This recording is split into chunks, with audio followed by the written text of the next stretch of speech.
They like trap music, but that's not me. They like pop music, but that's not me. I'm the baby face that will put you in your place, set you up, take it safe, then vanish without a trace. They like Balenciaga, but that's not me. They like Dolce Gabbana, but that's not me. I'm the baby face that will put you in your place, take your girl to your face. The next topic we're going to discuss on Boxing Bros is Carl Frampton announcing his retirement immediately after the fight with Jamel Herring. Take a listen. Tough circumstances as well. Difficult for you to put into words, but try and put into words your emotions right now. I'm deeply upset. I wanted nothing more than to dedicate this fight to Billy McKee, my old amateur trainer who just recently passed away. And you know, I said before that I would retire if I lost this fight, and that's exactly what I'm going to do.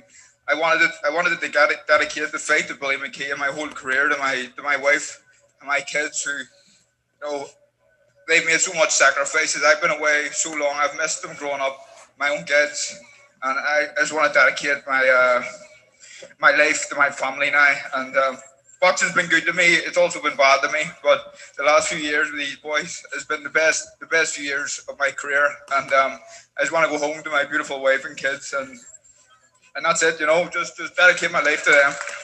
Mate, you've given so much to the sport. You've given so much to us. I can see how emotional it is for you. I feel awful to ask, but try and put into words, if you can, for us, what happened in that fight. Where do you? Well, anyways, he's going to talk about what happened in the fight, but what we're more focused on is him announcing his retirement, what he said, the reasons why he said he's going to retire. So, Conspira G, what were your thoughts when you heard Carl Frampton retire immediately after the fight? Well, first, I would say I hope he actually doesn't retire.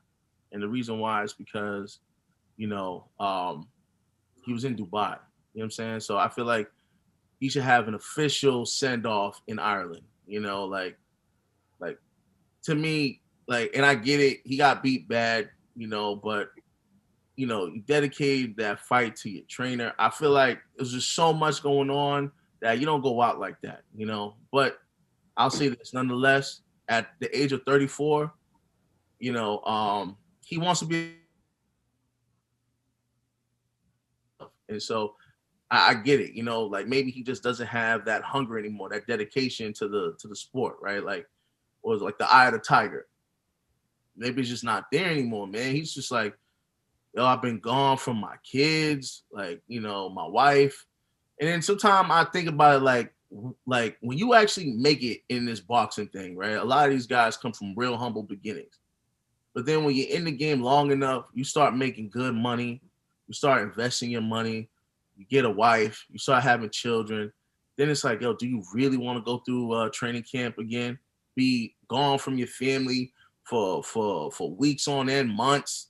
You know, some of these guys, they train, you know, like either out of state or out of country, you know. So it's like they dedicate so much, they sacrifice so much that you get to a point where you're like, yo, do I really want to do this anymore? You know, and I think he's at that point where it's like, I just want to be with my wife and my kids. And I have to salute that, man. It takes a unique character to actually stay in this game that long. That's why, to me, Floyd Mayweather is a gem in this sport.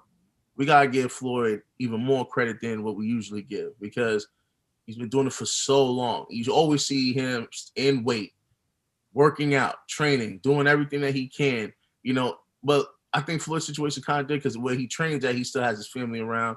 So that's the benefit of being a dude that's making that much money. But for a lot of fighters, they got to travel, they got to commute, they got to do a lot of stuff where they don't see their kids and their wives every day.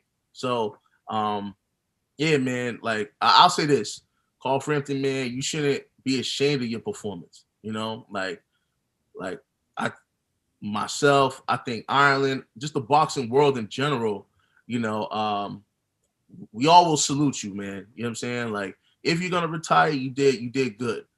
But I'm hoping that you reconsider and just do one more send off in Ireland and just retire the right way, man. Show the people that supported you from day one, you know, give them that opportunity to wish you farewell. So that's it. All right, TBE.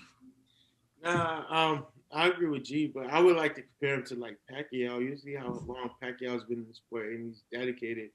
And then sometimes he says, you hear this talks with TCs and Pacquiao said, what was it after the fight with Thurman? It was like how much does he got left? And Pacquiao was quoted saying he wants to fight the best. He wants Spence, he wants CC, he wants whoever, who's all the top guys out there. And at his age, we advocated like he shouldn't be doing that at his age. But some fighters got a lot in the tank. And when for instance, Mike Tyson, he quit, he retired in the ring. He was like he didn't have the love for the sport.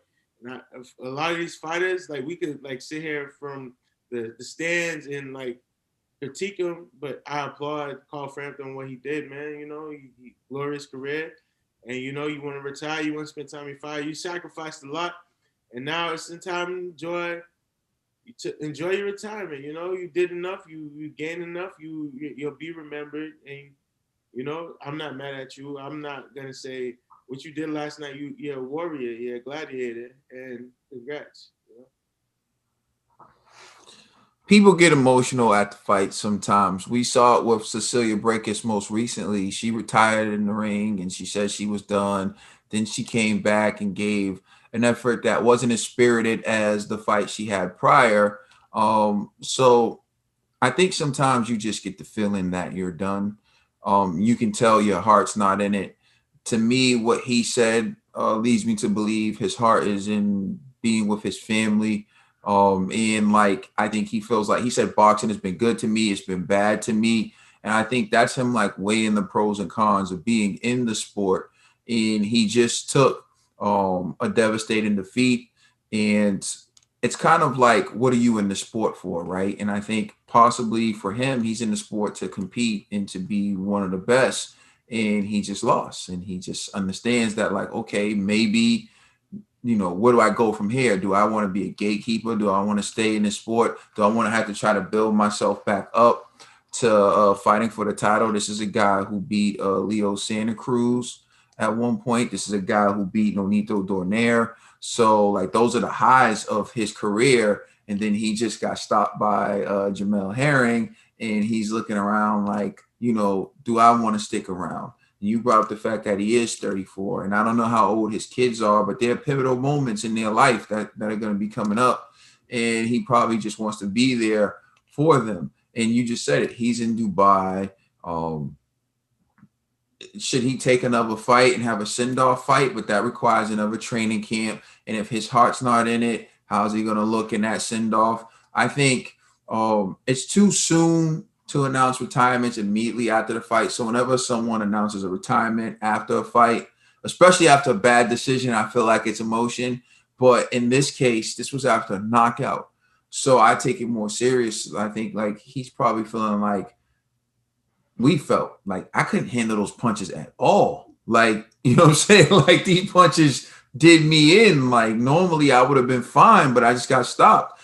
And so for him, if he decides to go out that way, because he feels like it's what's best for him, his family, his health. And he's walking out that arena with all his faculties, and he feels like, hey, I don't want to have to be in this situation again. I respect that. He's done all he can. He has some great victories. He gave us thrills. He has some thrilling moments in the sport. He can always watch the tape and relive the glory days. So I salute him. Respect to my man, Carl Frampton. If you want to walk away, walk away. Thanks for the good fights. Yeah. Was you going for me to go last? Oh shit! That's true.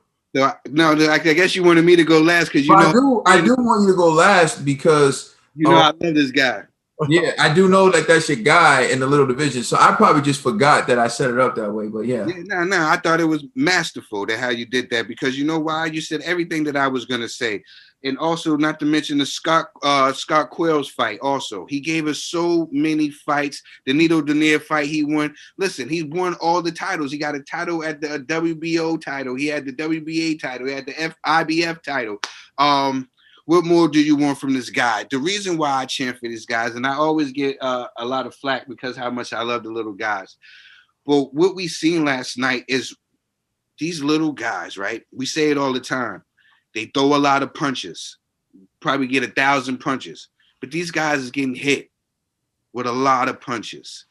And even though, you know what I'm saying, it's not from these big guys, it's from guys their size, but it's from guys at their size that they're taking all these multiple shots from.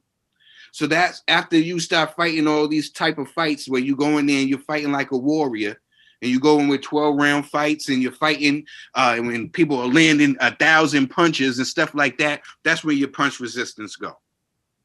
I would have loved to see the Jackal in his career in Belfast in front of all his fans. He deserves that. That's what he's giving us. Straight entertainment, no boring fights. He's came in, even when he fought Leo Santa Cruz, even though Leo Santa Cruz got his get back, he came in there focused and ready to fight. He never gave us no dough fight, even with the Scott fight. And he ended up, I forgot what year that was. But even coming after that and beating the great Nito Donaire. Donaire's no slouch.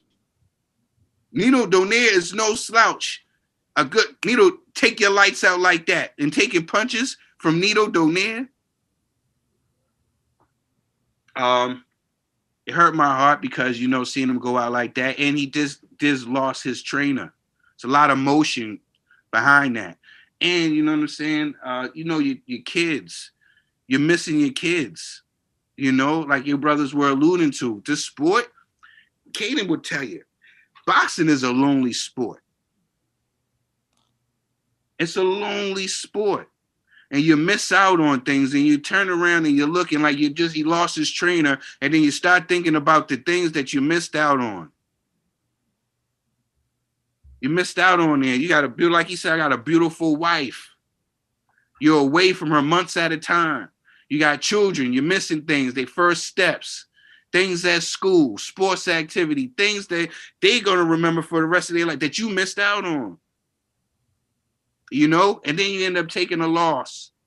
Well, you know that I honestly believe if this was a couple of years back, Carl Frampton would have ran through Jamel Herring.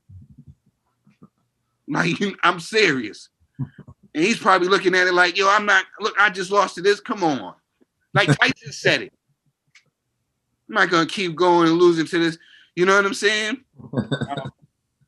I'm just saying salute to the Jackal, Carl Frampton.